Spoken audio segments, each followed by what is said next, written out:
आज लगेगा मुल्क की सबसे बड़ी अदालत में सबसे बड़ा केस। सूबों में इंतखाबात का ऐलान न होने पर सुप्रीम कोर्ट ने असखुद नोटिस ले रखा है। चीफ जस्टिस उमर अता बंदियाल की सरबराही में 9 रुकनी लार्जर बेंच समाअत करेगा। केस की समाअत दोपहर 2 बजे होगी। सुप्रीम कोर्ट असखुद नोटिस में 3 सवालात पर बहस होगी। आज लगेगा मुल्क की सबसे बड़ी अदालत में सबसे बड़ा केस। सूबों में इंतखाबात का ऐलान न होने पर सुप्रीम कोर्ट ने असखुद नोटिस ले रखा है। चीफ जस्टिस उमर अता बंदियाल की सरबराही में 9 रुकनी लार्जर बेंच समाअत करेगा। केस की समाअत दोपहर 2 बजे होगी। सुप्रीम कोर्ट असखुद नोटिस में 3 सवालात पर बहस होगी। इसी तमाम तर मामले पर बात करने के लिए हमारे साथ मौजूद हैं सीनियर तज्जियाकार हबीब अकरम साहब। हबीब साहब, बहुत शुक्रिया वक्त देने के लिए। सर, आज बहुत बड़ी समाअत होने जा रही है और आज तमाम तर सूरत हाल का जायजा लिया जाएगा कि जो सदर का इकदाम था कि वो आईनी था या गैर आईनी था। आप इस मामले को किस तरह से देखते हैं? देखिए, इसमें आज अदालत के सामने अहम सवाल ये नहीं है कि सदर का मामला आईनी है या सदर ने जो हुक्म दिया था क्या वो आइन से मुताबिकत रखता है या नहीं रखता। अहम तरीन मामला जो आज डिस्कस होना है वो ये है कि जब 2 सूबों की असम्बलियां टूट चुकी हैं, कॉन्स्टिट्यूशन में, हमारे कॉन्स्टिट्यूशन में 5 असम्बलियों का जिक्र है और ये बैक वक्त कायम रहती हैं, और जब उनमें से 2 टूट चुकी हैं और दस्तूर ये कहता है कि कोई भी असम्बली जब टूटे तो 90 दिन के अंदर इलेक्शन होने हैं। अब असम्बलियों को टूटे हुए 1 महीने से ज़्यादा अरसा गुजर चुका है और इलेक्शन कमीशन की तरफ से कोई तारीख दी जा रही है, बल्कि इलेक्शन कमीशन मुसलसल मुशावरत कर रहा है। और दूसरी तरफ अगर हम देखें तो गवर्नर साहिबान जो हैं वो मुख्तलिफ तौजीहात कर रहे हैं अपने अपने इख्तियार, और वो कोई डेट अपनी तरफ से नहीं दे रहे। ये मामला लाहौर हाई कोर्ट में भी है, खैबर पख्तूनख्वा की हाई कोर्ट में भी है, लेकिन कहीं भी हम देख रहे हैं कि ऐसी वजाहत वाज़ेह सूरत हाल नहीं पैदा हो रही कि जिसकी बुनियाद पे उस अथॉरिटी का तयन किया जा सके। मैं ये समझता हूँ कि पाकिस्तान के अंदर ये ऐसा सवाल है कि गुज़श्ता 50 साल की प्रैक्टिस वाज़ेह है कि गुज़श्ता 50 साल में कभी ऐसी सिचुएशन नहीं हुई कि कोई असम्बली टूटे और फिर हम उसके बारे में ढूंढते फिरें कि दरअसल इलेक्शन का ऑर्डर किसने देना है। ये दस्तूर की जो मंशा है कि वो ऑटोमेटिक सारी चीज़ें होती चली जाती हैं, लेकिन यहाँ पे हमने मुसलसल देखा है कि उसके ताख़ीर और तावीक से काम लिया जा रहा है। तो फिर यहाँ ये वो जगह है कि जहाँ पे फिर सुप्रीम कोर्ट को स्टेप इन करना पड़ा है और सुप्रीम कोर्ट ने बड़े अरसे बाद एक 9 रुकनी बेंच बना के इस कॉन्स्टिट्यूशनल मसले को वंस फॉर ऑल तय करना है। तो ये किसी पार्टी की हार का या किसी पार्टी की जीत का मामला नहीं है। इस आज अदालत के सामने ये कहना किसी के लिए भी बहुत मुश्किल होगा कि हम इलेक्शन नहीं चाहते। तो इलेक्शन जब वो कहेंगे कि हम इलेक्शन नहीं चाहते या कोई भी पार्टी ये कहेगी कि हम फौरी तौर पे इलेक्शन चाहते हैं, तो ये कोई 2 पार्टियों के दरमियान का मसला नहीं है कि 2 पार्टियां आके अपना अपना आर्गूमेंट दें, बल्कि आज सिर्फ ये तयन होना है कि एक्चुअली सुप्रीम कोर्ट ने किसको कहना है कि जनाब आप तारीख दें, या हो सकता है कि सुप्रीम कोर्ट ऐसी सूरत में सारी जिम्मेदारी इलेक्शन कमीशन पर ही डाल दे। अच्छा सर, बताइएगा कि वज़ीर दाखिला ने समाअत से पहले ही एतराज़ात उठा दिए हैं और उन्होंने 2 जजेस पर अपने तहफ़्फ़ुज़ात का इजहार किया है और कहते हैं कि हम उम्मीद करते हैं कि वो समाअत से अलग हो जाएंगे। इस मामले को आप किस तरह से देखते हैं? देखिए, मुझे ये समझ नहीं आती कि क्या ये पॉलिटिकल बात है। उसकी वजह यह है कि इस वक्त कोई ऐसा केस नहीं है जिसमें PMLN फरीक है। यानी क्या PMLN ये चाहती है कि इलेक्शन ना हो? क्या कोई पॉलिटिकल पार्टी इलेक्शन से इनकार करना चाहती है? और फिर वो मतलब, और या फिर ये ऐसा केस है कि जिसमें कोई नवाज शरीफ साहब का पर्सनल केस है, ये मरियम नवाज साहिबा का है, या हत्ता कि खुद शहबाज शरीफ साहब या राना सनाउल्लाह साहब का केस है। ये तो PMLN का तो केस ही नहीं है। तो लिहाजा PMLN का एक ऐसे बेंच के ऊपर एतराज उठाना जो उससे मुंसलिक ही नहीं है, यानी कोई ऐसा मुकदमा बेंच के सामने नहीं है कि जिसमें शहबाज शरीफ साहब की या नवाज शरीफ साहब की जमानत हो, उनकी बर्रियत का मामला हो या कुछ और हो, तो लिहाजा मुझे नहीं लगता कि ये एतराज जो है इतना वजनी है कि बेंच उसको कोई अहमियत देगा, क्योंकि इसमें तो PMLN फरीक ही नहीं है। ये तो सादा सा मामला है कि इलेक्शन किसने करवाने। क्या अदालत ये कहे कि इलेक्शन नहीं करवाने, या क्या कोई पॉलिटिकल पार्टी इलेक्शन नहीं करवाएगी? मतलब मुझे ये समझ नहीं आई इस एतराज की कि ये एतराज बहरहाल एक एतराज बड़ा एतराज है, इससे ज्यादा इसकी कोई अहमियत नहीं। अच्छा, अगर आज की सर समाअत की बात करें तो फिर आज अदालत के रूबरू कौन पेश होने जा रहा है?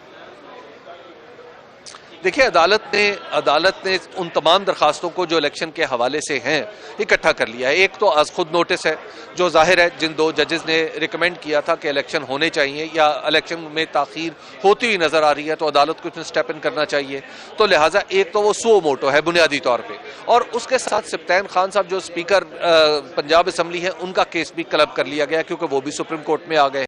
तो लिहाजा अब ये एक उसूली तौर पे तो सो मोटो मामला है, लेकिन बहरहाल इसमें चूंकि जब सारी दरखास्तें इकट्ठी कर ली गई हैं तो अब आप कह सकते हैं कि इसमें पीटीआई एक फरीक के तौर पे है मौजूद, लेकिन बहरहाल ये मसला पीटीआई से ज्यादा इलेक्शन का है कि इलेक्शन कैसे होने हैं, कब होने हैं और कैसे करवाने हैं, और कौन शख्स है जिसने पहला नोटिफिकेशन जारी करना है। ठीक है, अगर सदर का नोटिफिकेशन किसी को पसंद नहीं है या वो कॉन्स्टिट्यूशन के साथ लग्गा नहीं खाता तो उसको कैंसिल कर दिया जाए, उसको कलअदम करार दे दिया जाए, लेकिन एट द सेम टाइम फिर इलेक्शन तो होना है ना। और देखिए, दस्तूर हो या दस्तूर के तहत ताबे बनने वाले इदारे हों, तमाम के तमाम अपनी जो पावर्स हैं वो दरअसल अवाम से ड्रॉ करते हैं, तो लिहाजा इलेक्शन ही अवाम की मर्जी का अवाम की मर्जी के हवाले से फैसला किया जा सकता है कि अवाम की मर्जी का तयन इलेक्शन करेगा।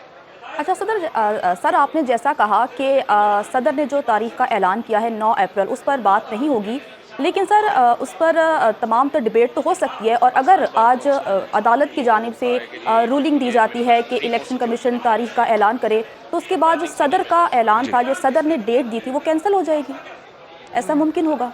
देखिए, इसमें कुछ डेवलपमेंट्स हुई हैं। इस वक्त कामरान हमारे ब्यूरो चीफ इस्लामाबाद के ये भी हैं और अदील भी मेरे साथ मौजूद हैं। कामरान बताइए कि अब इमीडिएट डेवलपमेंट क्या हुई है अभी? जी देखिए, ये बेंच कल कॉन्स्टिट्यूट हुआ था, 9 मेंबर लार्जर बेंच है और इसमें चीफ जस्टिस की सरबराही में मुख्तलिफ जो सीनियरिटी के जजेस हैं उनको शामिल किया गया था। इस पर कल से एक क्वार्टर की जानिब से तनकीद आ रही थी कि 2 जज साहिबान ऐसे हैं जिनको कि इस बेंच का हिस्सा नहीं बनना चाहिए। उनमें से एक जज वो हैं जिनकी ऑडियो लीक का मामला जो है वो भी सामने आया। तो अब पाकिस्तान बार कौंसिल ने बाकायदा एक प्रेस रिलीज जारी की है अभी, और इस समाअत शुरू होने से पहले, और उसमें उन्होंने चीफ जस्टिस से ये मुतालबा किया है कि ये जो 9 मेंबर लार्जर बेंच है ये तमाम के तमाम जो सीनियर जज साहिबान हैं उन पर मुश्तमिल होना चाहिए, यानी इसमें जस्टिस काजी फाइज ईसा को भी उनका मुतालबा है कि शामिल किया जाए, इसमें जस्टिस तारिक मसूद जो हैं, सरदार तारिक मसूद, उनको भी शामिल किया जाए क्योंकि सीनियरिटी में वो दूसरे और तीसरे नंबर पर हैं। तो ये वाला जो मामला है, ये बेंच के ऊपर एतराज़ वाला मामला, मेरा ये ख्याल है कि ये इसकी प्रोसीडिंग पे असरअंदाज होगा, और शायद जो है आज जो कहा जा रहा था कि जी किसी एक फरीक जो है वो इन बेंच के ऊपर कुछ जज साहिबान के ऊपर एतराज़ करेगा, तो ये पाकिस्तान बार कौंसिल की जो मुतालबा है ये भी उसी सीक्वेंस की एक कड़ी है। ये बताइएगा अदील, आम तौर पे इस तरह का जो फैसला होता है, जैसे बेंच पे एतराज़ हो गया, तो अब इसका प्रोसेस क्या होगा, क्या प्रोसीजर होगा?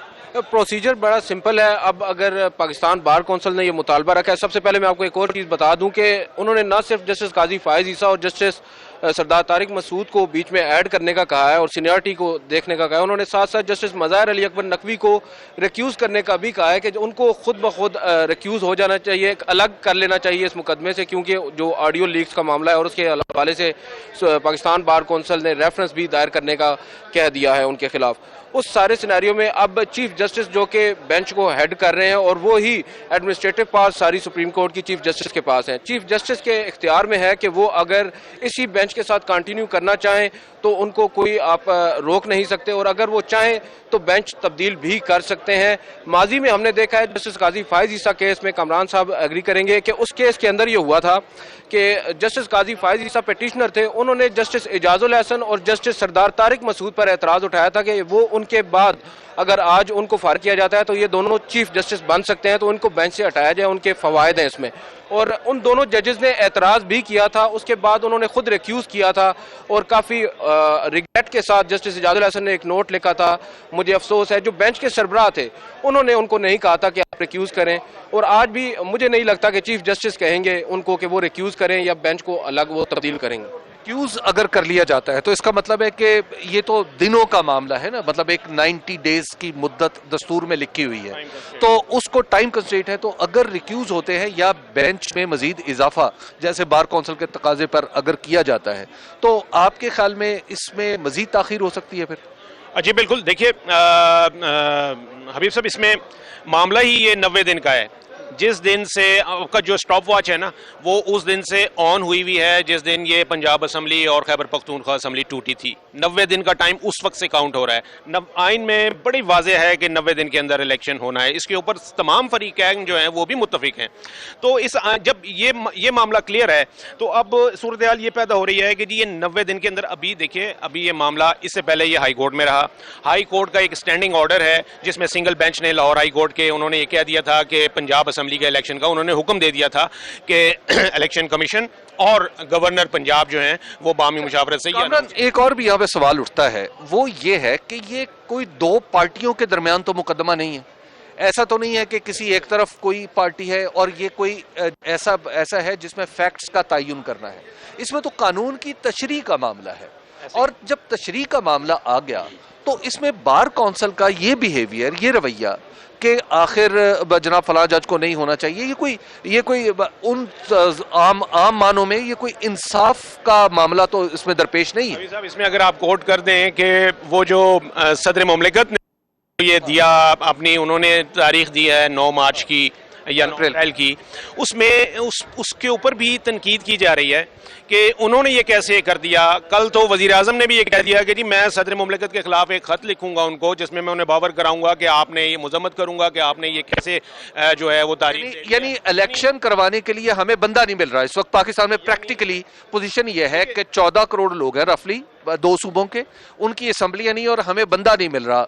कौन ये कहेगा? सदर मुमलिकत ने ये बात अपने खत में भी लिखी। उन्होंने कहा कि जी एक आईनी तकाजा है, उस आईनी तकाजा जिसके ऊपर भी है, जिसकी भी जिम्मेदारी है, अगर वो रूगर्दानी कर रहा है तो आइन की पासदारी के लिए, आइन को इंटैक्ट रखने के लिए और उसके अमल दरामद यकीनी बनाने के लिए ज़रूरी है कि वो अपना किरदार अदा करें। ये बात उन्होंने लिखी है। उन्होंने कहा कि जी फिर अगर मैं कस्टोडियन ऑफ द कॉन्स्टिट्यूशन हूँ, मैं हेड ऑफ द स्टेट हूँ, तो ये मेरी जिम्मेदारी है कि मैं उसको, तो उन्होंने लिखा तो वो उनको तनकीद का निशाना बनाया जा रहा है। तो बात यही है, आपकी बात बिल्कुल सही कि मसला कुछ भी नहीं है। मसला यही है कि जी 90 दिन के अंदर इलेक्शन होना है, इस पर सब मुत्तफिक भी हैं। तो आज जो सुप्रीम कोर्ट ने 3 सवाल जो वज़ा किए हुए हैं जिस पे बात होगी, पहला सवाल यही है कि जी ये किसकी जिम्मेदारी है, दूसरा सवाल यही है कि तरीकाकार क्या होगा, और तीसरा ये है कि इसमें वफाक और सूबों का क्या किरदार होगा। कि वो जो मामला हुआ था कि जी वो कोई पैसे नहीं दे रहा, कोई सिक्योरिटी नहीं दे रहा, तो क्या ऐसा हो सकता है? अच्छा ये बताइए अदील कि क्या बेंच का एतराज, बेंच के ऊपर एतराज बार कौंसिल का और अदालत के दरमियान आपको पता है कि एक खास रिलेशन होता है, तो क्या आपको क्या लगता है, आपका तजुर्बा क्या कहता है कि क्या होगा? मेरी जो नाकिस अंडरस्टैंडिंग है, कुछ भी नहीं होगा। जो उनका एतराज़ है, अगर के अनलेस चीफ जस्टिस जो है वो खुद अपने तौर पर ये समझते हैं, वो उनको कन्विंस कर लिया जाता है, फिर तो बात ठीक है। अदरवाइज उनके आप प्रेशराइज करके या उनसे मुतालबा करके आप बेंच को तब्दील नहीं करवा सकते। इस तरह आप भी कोर्ट रिपोर्टर हैं, आपकी क्या अंडरस्टैंडिंग? मेरा ये ख्याल है कि जी जो ये मामला जो है ना शायद ड्रैग हो जाएगा। और अगर देखिए वही बात है कि कानूनी नुक्ता है, एक आईनी नुक्ता है, सिर्फ उसको एक्सप्रेस करना है, उसको एक्सप्लेन करना, उसकी तशरीह एक्सप्रेस करना है, उसकी तशरीह है तो वो कर दी जाए, इसमें कोई मजाका नहीं है। मेरे ख्याल में तो ये एक ओपन एंड शट केस जिसे हम कहते हैं ना कानून की ज़बान में, ये वो है। लेकिन अगर आप इतराज़ात वाले मामले पर जाएंगे तो इसको फिर आप जितना मर्जी ड्रैग करें, फिर 90 दिन की मुद्दत तो पूरी नहीं होती। चलिए जी, ये है सूरत हाल सुप्रीम कोर्ट में।